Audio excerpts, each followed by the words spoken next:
तो पुण्यात्माओं, परमात्मा जो पूर्ण ब्रह्म है, सभी काम वही सारता है।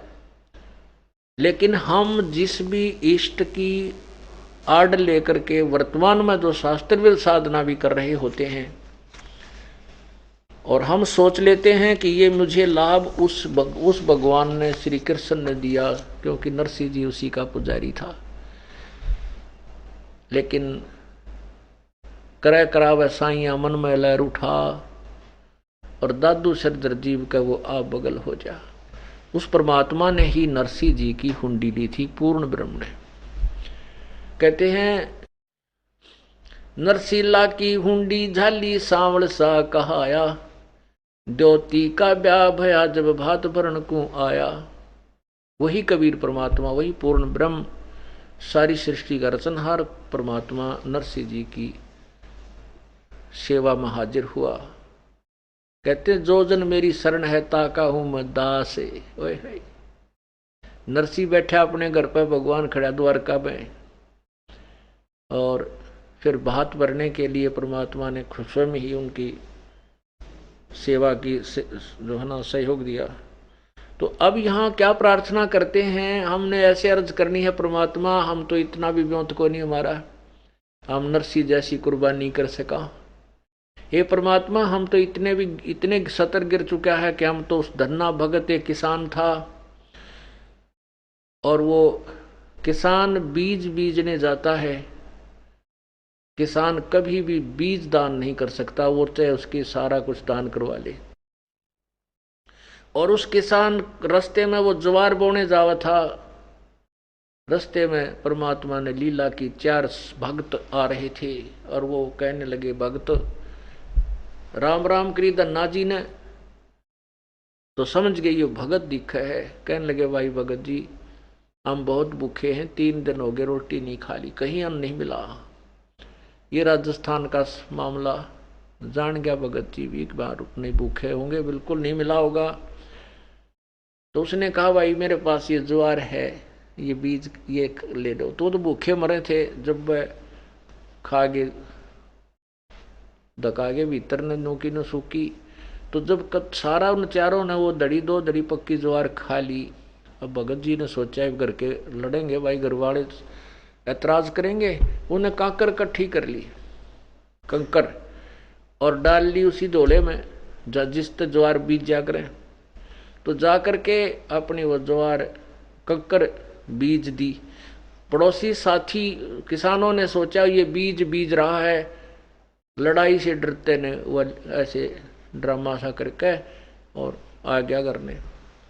कुछ दिनों के बाद और दूसरे किसानों के तो वहां ज्वार उगगी, और भगत जी के मतीरा की बेल, ये तुम्बे होते हैं, उनकी बेल इतनी ज्यादा उगगी उसके खेत में, और इतने मोटे मोटे वह तुम्बे लगे हुए। वो तो वैसे उगते हैं वहां पर फसल के अंदर ही, उनके केवल तुम्बे हैं, कोई फसल नहीं, क्योंकि बीजा नहीं रखा था। तो उसकी पत्नी कंजूस गणी थी, लड़ोकी गणी थी, और वो भगत जी दान दून में खूब जोर रखा करता था। वह बहुत गर्म मिजाज की थी। उसको पता चला कि तुम्हारे खेत में तो मतीरे यानी तुम्बे की बेल है, इसे मोटे मोटे तुम्बे पड़े हैं ज्वार को ना। जान की वाक भगत जी ने गड़बड़ करी है, इसने जरूर किता न किता दान कर दिया है, वो बीज भी बर्बाद किया होगा। पर सोचा पहले एक बार खेत देख कर आती हूँ, वो लड़ाई नहीं करा करते दूसरे के कहे था। वहां गई तो देखा उन्हें सचमुच नरे मतीरे से मोटे मोटे पड़े ओड़े बोड़े उसका वहां फल लगे हुए। तो वो एक तुम्बा तोड़ के एक का चाला उस पर, इतना बारा था। आगी उधर भगत जी उसके खेत ख्यात में जाता, जब अब और भक्तों के साथ चर्चा करता था उसके पास आ जाते थे, और वो ऐतराज भी करा करती कि तू काम नहीं करता, सारा दिन गप्पे मारता रहता है इतने, और काम में को नहीं, सारा दिन भक्ता दौरे बैठा रहे। तो उसने देखा भगतनी आगी भाई, और सिर पर तुम्बा धरे आवे,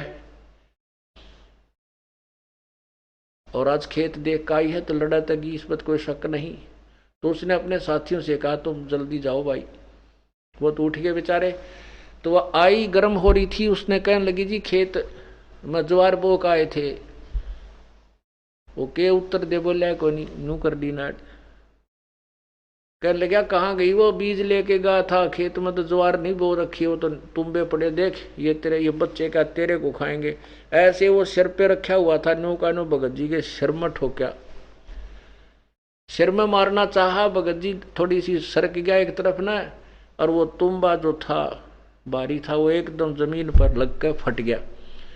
फट गया तो उसमें तय एक दड़ी यानी 5 किलो पक्की ज्वार पीसना करी करा यानी स्वच्छ ज्वार निकली।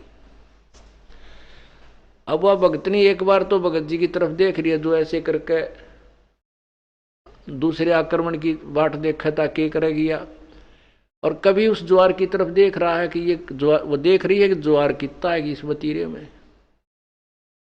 फिर भगत जी तो लड़ाई तदी छोड़वा चद्दर लेकर भाग ली उल्टी है उस ज्वार को उठा के घर न रख गई। वहां क्या करा उसने अपनी चद्दर बिछाई मतीरा ठाया उड़ा फोड़ा है उसमें दड़ी पक्की ज्वार निकला है 5 किलो पक्की एक में। पागल सी होगी क्यों भूख मरी थी ये। ढेर लाग गया ज्वार का। दन्ना जी भी पहुंच गए आसपास के लोगों को पता लगा ग्रामीण को वो भी पहुंच गए। फिर वह लागी डौन ज्वार को गठड़ी बांधर चल पड़े। दन्ना जी बोले जितनी तेरे खेत में होने की तुझे आशा है उतनी ही आप रखना बाकी मत लेना बेईमाना ना करिए। देखो और भी क्यों फिर वर्षा हुई नहीं औरों के ज्वार तो उगी वह परिपक्व नहीं हुई भूख मरी होगी। तब दन्ना जी ने कहा कि इसको ज्वार को अन्य नगरी में भी वितरित कर देने वाली ना क्यों कति ना करो मतलब आप सारी ले जाएंगी। तो वो लागी डौन वह 2-4 गठड़ी तक डोली उसने जितनी उसकी थी जब तक तो वह ज्वार थी।